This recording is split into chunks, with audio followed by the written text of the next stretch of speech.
나의 종 야곱, 내가 택한 이스라엘아, 이제 들으라.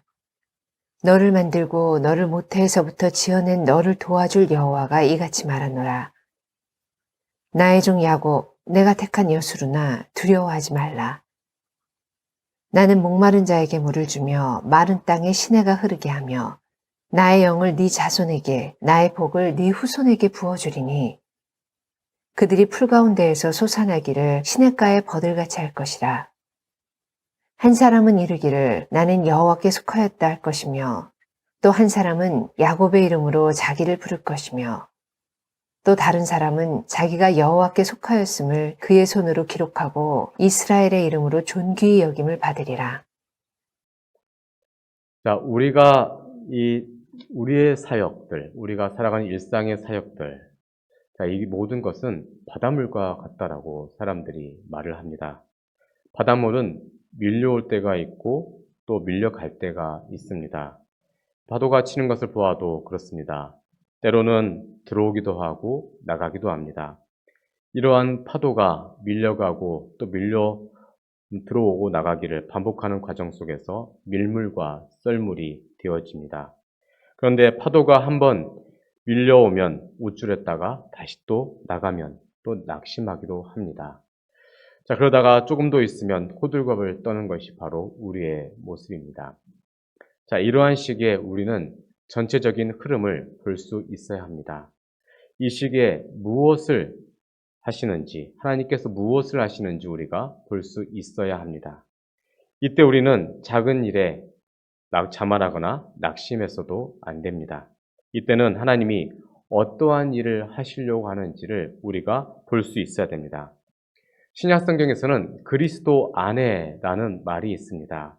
자, 이 말은 우리가 무엇을 했느냐가 중요한 것이 아니고 우리가 누구인지가 더 중요하다는 것입니다. 우리가 지금 그리스도 안에 있는지를 우리가 알아야 됩니다.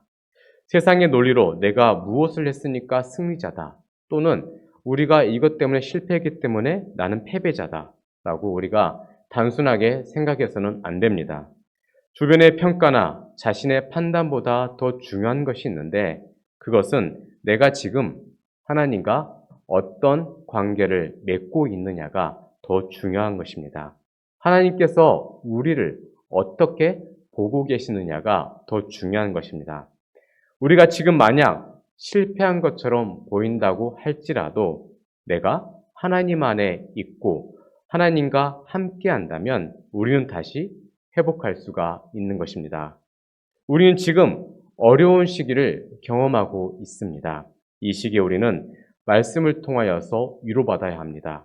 주님이 주신 능력으로 그 말씀으로 회복하시길 간절히 소망합니다. 자, 첫 번째 메시지입니다. 바른 고백 속에 바른 관계가 있다는 것입니다. 악인들이 우리를 죽이려고 할 때, 또 우리가 그들을 보면 우리는 너무나도 낙심되고 겁이 나게 됩니다. 이때 우리가 말씀을 읽고 말씀을 붙잡으면 우리는 모든 근심이 사라지게 됩니다. 특별히 다음과 같은 말씀이죠. 이사야서 41장 10절 말씀에 이런 말씀이 있습니다. 두려워하지 말라. 내가 너와 함께함이라. 놀라지 말라. 나는 내 하나님이 됨이라. 내가 너를 굳세게 하리라. 참으로 너를 도와주리라. 참으로 나의 의로운 오른손으로 너를 붙들리라. 입니다. 얼마나 위로가 되는 말씀입니까? 우리는 이 말씀을 만나면 모든 두려움을 떨쳐버릴 수가 있고 그리고 다시 일어설 수가 있습니다. 이 말씀은 그냥의 말씀이 아니라 하나님의 살아있고 활력 있는 주님의 말씀입니다. 그러한 말씀 중에 또 하나가 창세기 15장 1절 말씀입니다. 두려워하지 말라. 나는 내 방패요 너의 지극히 큰 상급이니라 입니다. 내가 또 인생의 그 배가 풍랑을 만나게 될 때 그 풍랑을 보면 큰일 났다. 내가 탄 배가 가라앉겠다라고 싶을 때 우리가 오늘 본문의 말씀을 우리가 읽다 보면 큰 위로를 받을 수가 있습니다. 우리가 읽었던 44장 1절부터 3절까지인데요. 우리가 한 목소리로 다시 한번 읽겠습니다. 자, 1절부터 3절까지입니다. 시작. 나의 종 야곱, 내가 택한 이스라엘아, 이제 들으라. 너를 만들고 너를 모태에서부터 지어낸 너를 도와줄 여호와가 이같이 말하노라. 나의 종 야곱 내가 택한 여수로나 두려워하지 말라.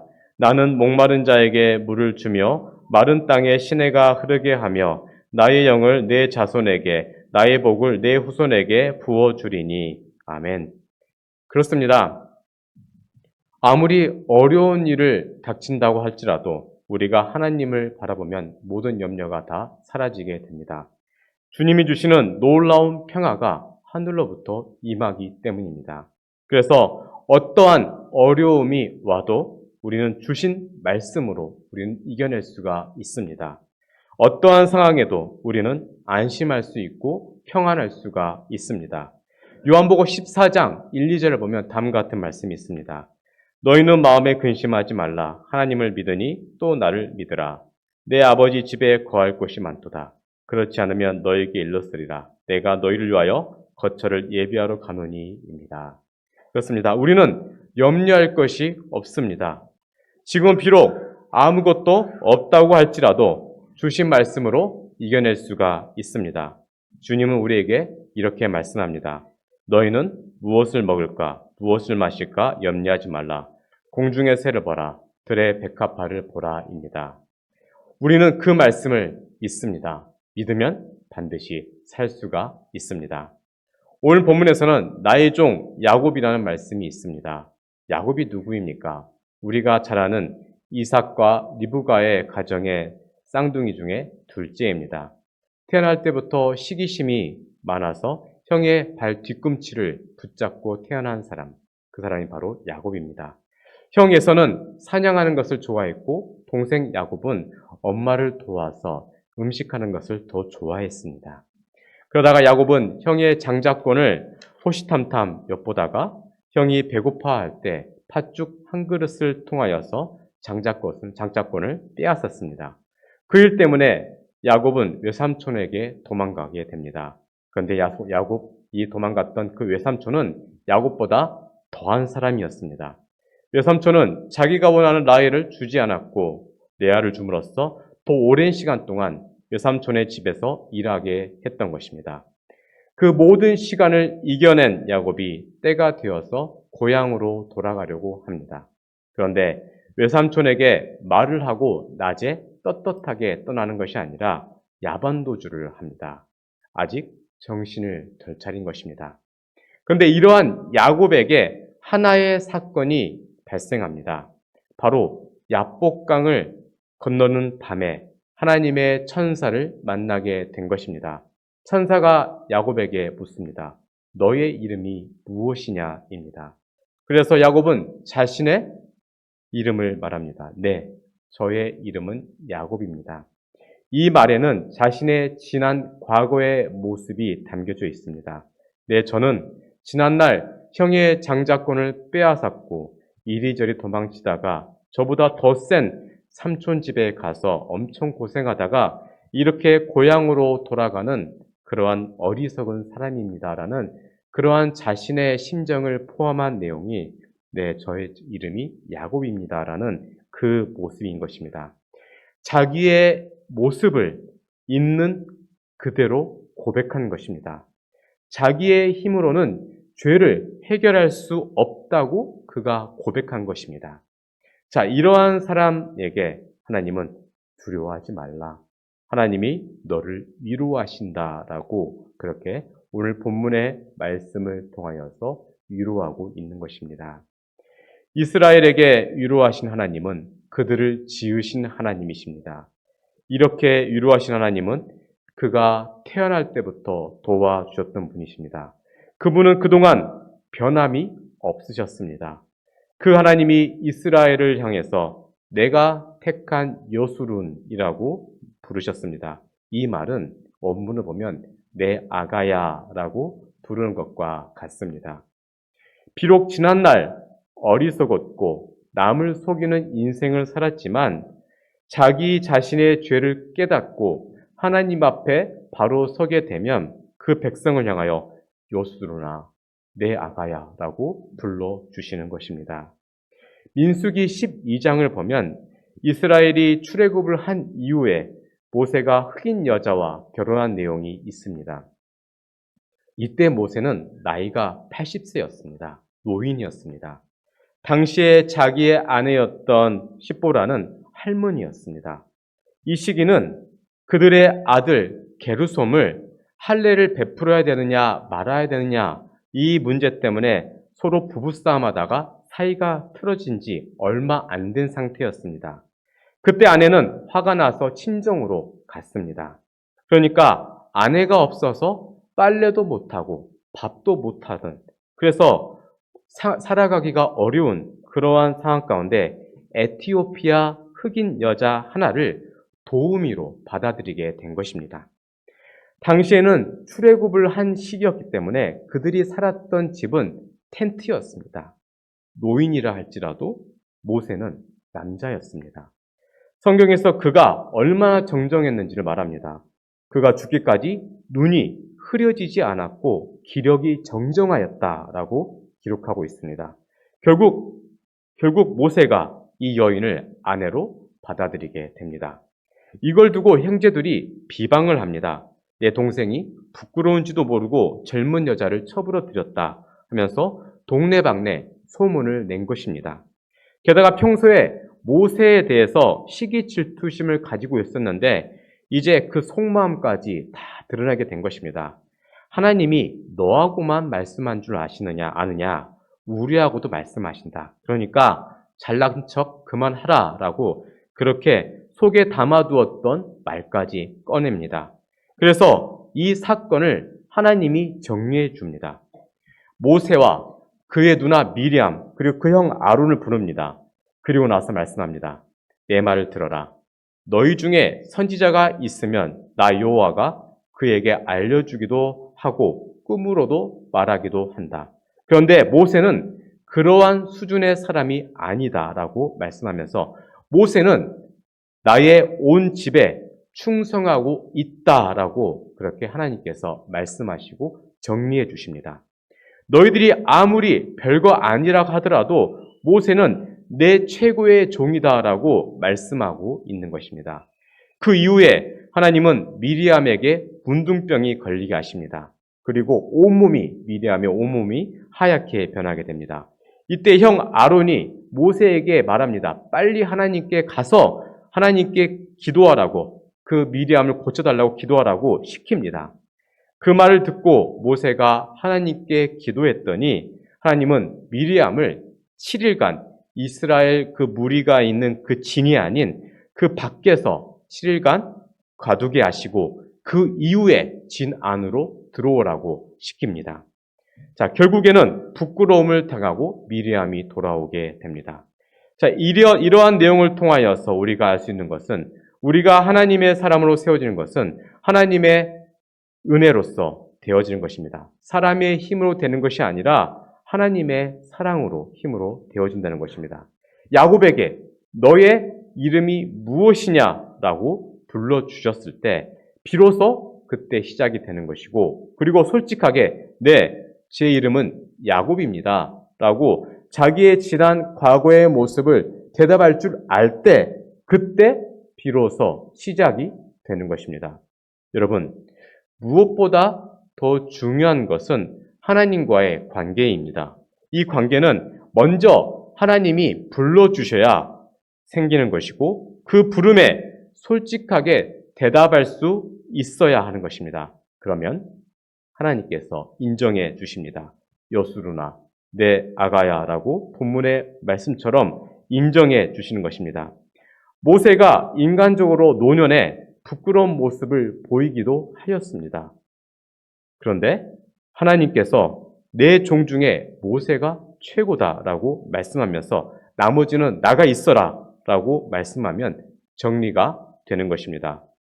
자, 내가 잘났네, 네가 잘났네 하면서 옥신각신 싸워봐야 아무런 의미가 없는 것입니다. 너 미리암, 너는 회중에 나가서 7일간 거기서 조용히 있어라 라고 하면 그걸로 정리가 되는 것입니다. 결국에는 모세를 공격하였던 미리암이 오히려 부끄러움을 당하고 밖에서 조용히 있다가 돌아오게 되고 이후로 미리암의 존재는 거의 잊혀지게 되었습니다. 사랑하는 성도 여러분, 하나님과 어떠한 관계를 맺고 계십니까? 자, 특별한 존재로 하나님 앞에 있고 싶지 않으십니까? 그러한 관계를 맺기 위해서는 우리의 목숨을 걸고 예배를 드려야 합니다. 그리고 쉬지 않고 기도해야 됩니다. 이러한 특별한 관계를 맺으면서 살아가시길 간절히 소망합니다. 자, 두 번째로 마른 땅에 단비와 같은 성령이 임하신다는 것을 말씀하고 있습니다. 요즘에는 국내 책이나 또 외국 책이나 이렇게 잘 보면 자기를 발전시킬 수 있는 자기계발 책들이 많이 나옵니다. 근데 특징이 있는데, 국내 책은 제목이 길지가 않습니다. 짧은 단어로 우리에게 각인시킵니다. 그런데 외국 책들은 그 제목이 깁니다. 두 줄 정도 되는 그런 책들도 많이 있습니다. 그 중에 이런 책도 있습니다.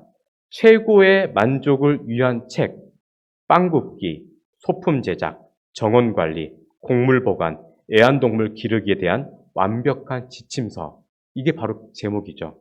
자, 여러 가지 것들을 할 수 있고 내가 많은 것들을 가지고 있으면 우리가 최고로 만족하며 살 수 있다고 말하는 것입니다. 근데 여러분, 사실 그런 것을 통하여서 뭔가 만족을 얻을 수 있는 것은 아닙니다. 그걸로는 부족합니다. 저는 점심때면 저기 사택에 들어가서 제 사모와 함께 밥을 먹습니다. 이 밥을 먹을 때 이제 보통은 이제 텔레비전을 틀어놓고 밥을 먹을 때가 있습니다. 저는 귀신 나온 내용이나 뭐 싸우고 때리고 이런 것들을 거의 안 봅니다. 대신에 잘 보는 게 스포츠 드라마, 뭐 영화 이런 거, 그리고 제일 좋아하는 게 나는 자연인이다. 이 내용을 주로 봅니다. 30대까지만 해도 사람들이 왜 이런 걸 보나 싶었는데 저도 이제 중년의 시기에 올라보니까 너무너무 재밌습니다. 나는 자연이다를 보면 제 아내가 이런 말을 합니다. 당신은 저런 곳에 산에 가면 굶어 죽을 수 있다고 합니다. 근데 저는 왜냐하면 전 도시에만 살았기 때문에 전혀 그런 걸 살지 모른다는 거죠. 맞습니다. 근데 저는 이렇게 말합니다.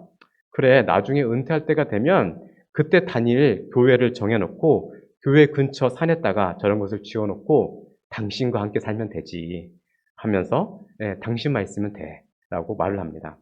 물론 제 아내는 화들짝 놀랬죠. 뭔가 많이 알고 있고 뭔가 많은 걸 가지고 있다고 우리가 만족되는 것은 아닙니다.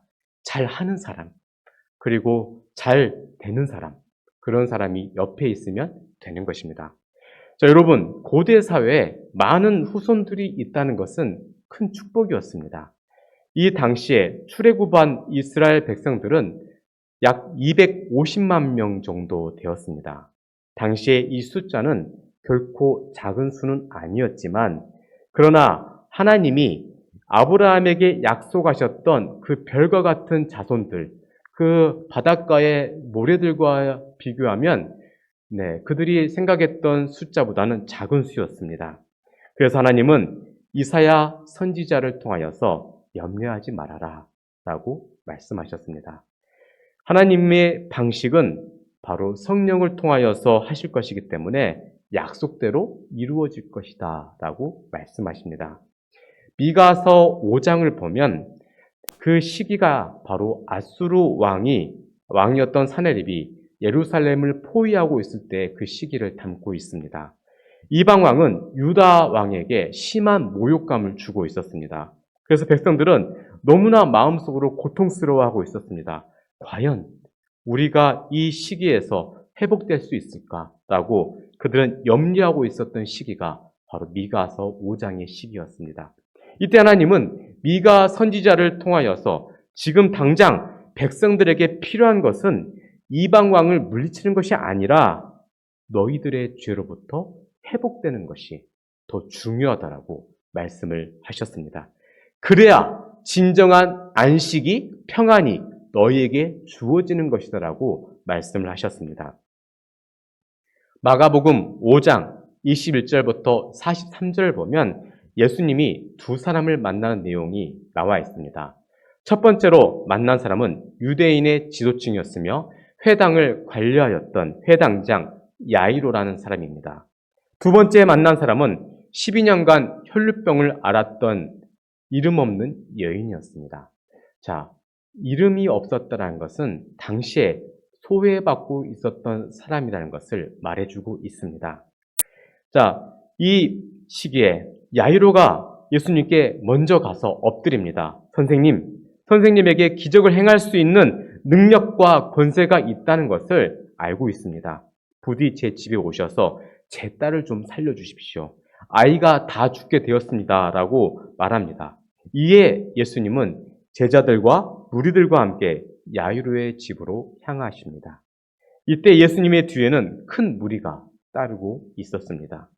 그런데 무리 중에 끼어 있었던 한 여인, 그 여인은 12년간 혈루병을 앓았던 여인이었습니다. 이 여인이 이런 생각을 합니다. 예수님의 옷자락에 손을 대어도 몸을 나을 거야. 저분을 귀찮게 해서는 안 되겠다. 대신에 아무도 모르게 저 옷에 손을 대야지 하면서 마음속으로 생각을 하고 있었습니다. 그 생각을 하고 야이로의 집에 가시던 예수님의 옷자락에 손을 뻗어서 그의 옷자락을 만집니다. 그때 예수님이 걸음을 멈추십니다. 그리고 하신 말씀이 누가 내 옷에 손을 대었느냐입니다.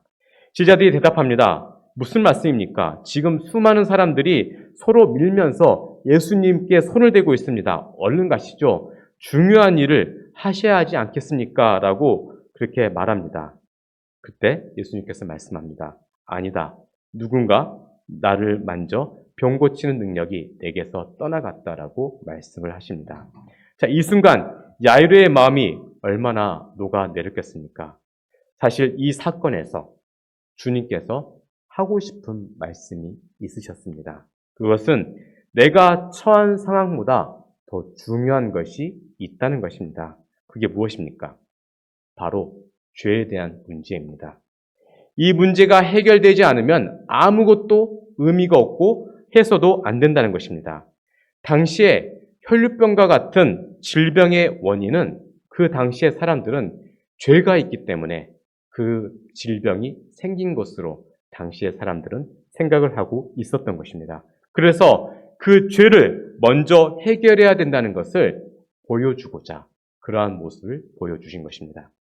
야이로는 내 딸이 언제 죽을지 모르는데 이게 무슨 대수라고 그러시나라고 생각을 했을 것입니다. 그래서 빨리 가자고 발걸음을 재촉하고 있었습니다. 근데 이 조급한 시간에 예수님께서 가던 발걸음을 멈추시면서 당장 급하지도 않는 여인과의 그 대화를 하고 있는 것입니다. 결국에는 듣고 싶지 않았던 말을 듣게 됩니다. 집에 있던 사람이 와서 딸이 죽었다라고 소식을 전했습니다. 이제 더 이상 예수님을 집에 모시고 갈 필요가 없어진 것입니다. 아마도 속으로는 예수님을 엄청나게 원망하고 있었을 것입니다. 우리는 이와 같은 이해되지 않는 일들이 인생 속에서 경험되어질 때가 있습니다. 그저 한숨만 나올 때가 있는 것이죠. 바로 이러한 시기에 주님의 음성이 들려집니다. 예수님이 야이로를 바라보면서 하신 말씀이 있습니다. 두려워하지 말고 믿기만 해라 입니다. 예수님이 바로 이런 말씀을 주신 것입니다. 무슨 일이 일어났는지 알고 있다. 그러나 이 상황이 아무리 심각해 보인다 할지라도 나를 믿어라. 지금 보이는 게 다가 아니다 라고 말씀하십니다. 죄에 대한 문제가 해결되지 않으면 그 어떤 것도 의미가 없다라고 말씀하고 있는 것입니다. 결국 예수님의 일행이 야이로의 집에 도착했을 때 예수님께서 이렇게 말씀하셨습니다. 너희가 어찌하여 떠들며 우느냐? 이 아이가 죽은 것이 아니라 잔다라고 말씀합니다. 이것은 우리의 다급한 일이 주님의 입장에서는 아무것도 아니라고 아니라는 것을 말씀하신 것입니다. 그래서 이어서 하신 말씀이 달리따굼 내가 말하노니 소녀야 일어나라 라고 말씀하셨습니다. 그분의 말씀에 소녀가 일어났습니다. 그렇습니다. 하나님이 일어나라 라고 한마디만 말씀하시면 모든 일은 끝나는 것입니다. 지금 아무리 어려워 보이는 문제가 있다고 할지라도 죄에 대한 문제만 해결되면 됐다, 끝났다라고 주님께서 말씀하시는 것입니다. 그러면 실제로 일은 끝납니다. 오늘 본문 3절에서 하나님이 후손들에게 복을 줄 것이다라고 말씀합니다. 그 복이 얼마나 풍성한 것인지 물이 없어서 다 타버리는 그 땅에 단비가 내림으로써 시냇가의 버들처럼 회복되게 될 것이다 라고 말씀합니다. 마치 혈루병을 앓았던 여인이 아무 소망 없이 예수님의 그 옷자락을 만짐으로써 그 은혜로 그 병이 완전히 치유되었던 것처럼 회복의 역사 그리고 치료의 역사가 나타나게 될 거란 것입니다. 여기에 만족이 있는 것입니다. 하나님이 우리에게 내가 널 회복시켜 줄 것이다 라고 말씀 한마디만 하시면 모든 것은 끝나는 것입니다. 사랑하는 성도 여러분, 여러분은 어디에 만족이 있습니까? 물질입니까? 아니면 하나님입니까? 우리의 진정한 만족은 하나님에게 있습니다. 그분의 말씀을 듣고 회개하고 온전히 그 말씀에 순종하게 되면 진정한 만족이 우리에게 주어집니다. 내가 뭔가를 할 수 있고 뭔가를 가지고 있다고 해서 행복한 것이 아닙니다. 우리의 죄가 사라졌을 때, 그리고 뭔가를 할 수 있는 분, 뭔가를 가지고 있는 분과 함께 할 때 그것이 진정한 복이고 진정한 행복인 것입니다. 자, 이러한 마음으로 주님과 동행하시길 간절히 소망합니다. 자, 세 번째 메시지입니다. 이스라엘의 특권이 있다는 것입니다. 출애굽한 지 얼마 안 되었을 때 이스라엘 백성들이 아침에 일어났습니다. 그들은 이제 아침에 먹을 거리가 없어졌습니다. 그때 그들 눈앞에 있었던 것은 자욱한 안개였습니다. 그리고 그 안개가 거치고 나니 광야 지면에 마치 온 땅에 하얀 뭔가가 뒤덮여져 있었던 것입니다. 그들이 이게 무엇인지를 몰랐습니다. 그래서 서로 이게 무엇이냐라고 물었던 것이죠. 이때 모세가 그들에게 말합니다. 이것은 하나님께서 당신들에게 먹으라고 주신 양식입니다. 하나님께서 당신들에게 명령하시기를 당신들은 각자 먹을 만큼만 거두라고 하셨습니다. 당신들 각 사람은 자기 장막 안에 있는 식구 수대로 식구 한 명에 한 오멜씩을 거두라고 하셨습니다라고 하나님의 말씀을 전합니다.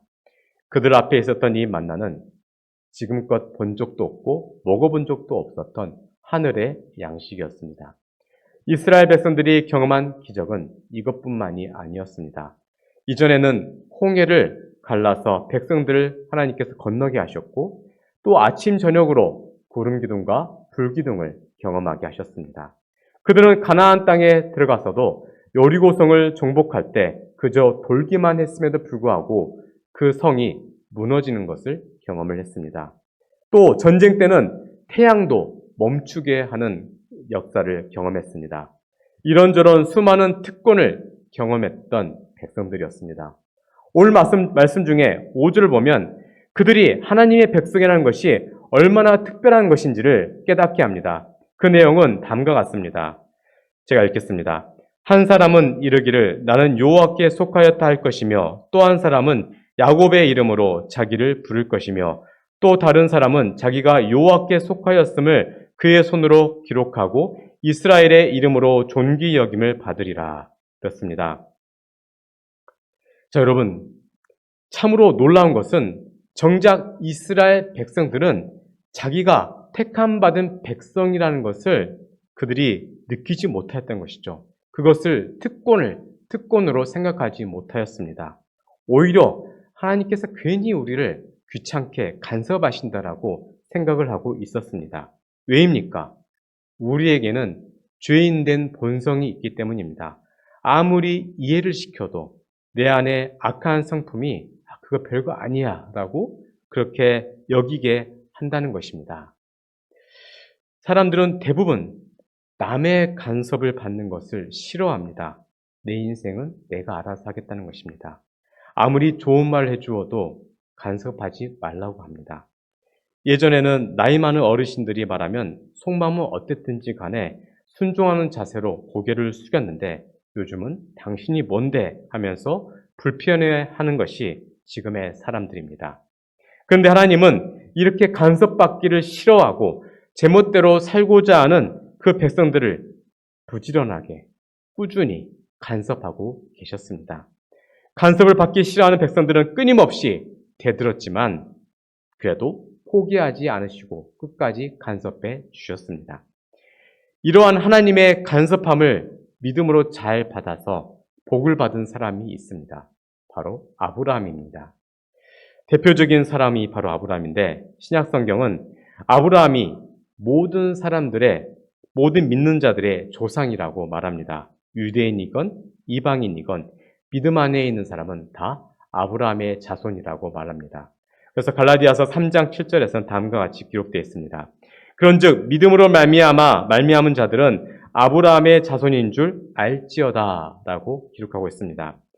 아브라함이 이러한 평가를 받았던 이유는 그가 믿음으로 하나님의 간섭을 받았기 때문입니다. 아브라함은 하나님의 간섭하심에 믿음으로 순종하여서 자기의 고향집을 기꺼이 떠났습니다.